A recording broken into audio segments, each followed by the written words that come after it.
Баршаңызға қайырлы күн. Бүгін сіздерге тауық еті қосылған саңырауқұлақпен паста дайындауды көрсетемін. Бізге бұл пастаға саңырауқұлақ кез келген балғын түрінде де болады. Тауықтың төс етінің еті, одан кейін пиязбен сарымсақ. Ең алдымен табамызға майымызды құямыз да үстіне осылай ұзынша қылып тураған тауық етімізді салып, ақырындап қуырып аламыз.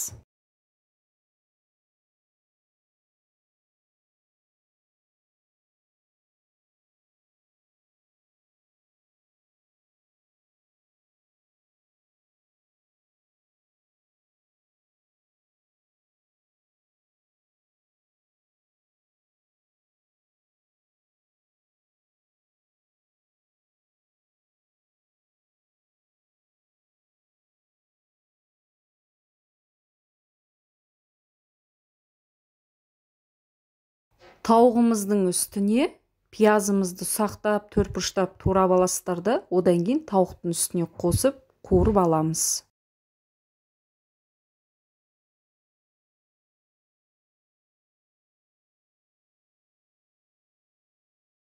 Осының үстіне жарты шай қасықтай қара бұрыш саламыз да, татымына қарай тұз қосып, қайтадан араластырып, қуырып аламыз.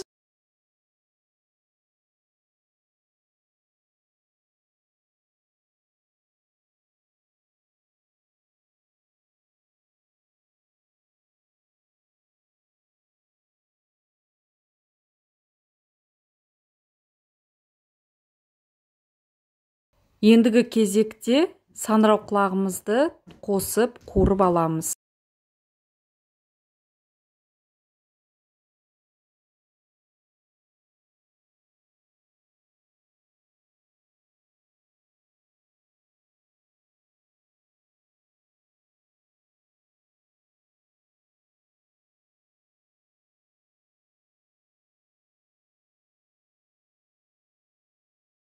Артынан кілегейімізді, менде 10% кілегей болды, 20% кілегей қоссаңыздар да болады.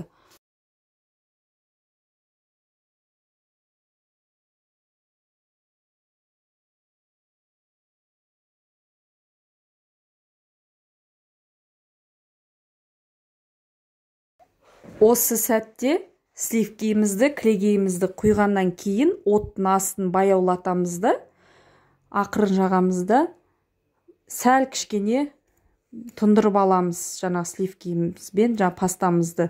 Себебі от қатты болса, пастамыздың тұздығын күйдіріп жібереді. Осылай араластырамыз да, артынан сарымсағымызды қосамыз да, бетін жауып қоямыз.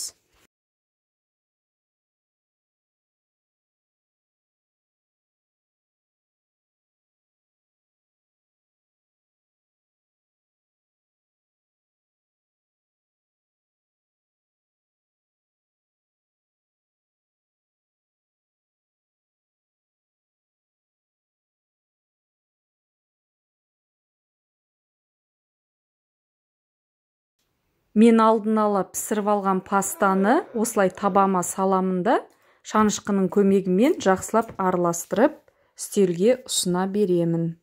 Осылай жасап көрсеңіздер болады, өте керемет дәмді түскі немесе кешкі асқа жақсы үйлесетін тағамның түрі. Барлықтарыңызға астарыңыз дәмді болсын.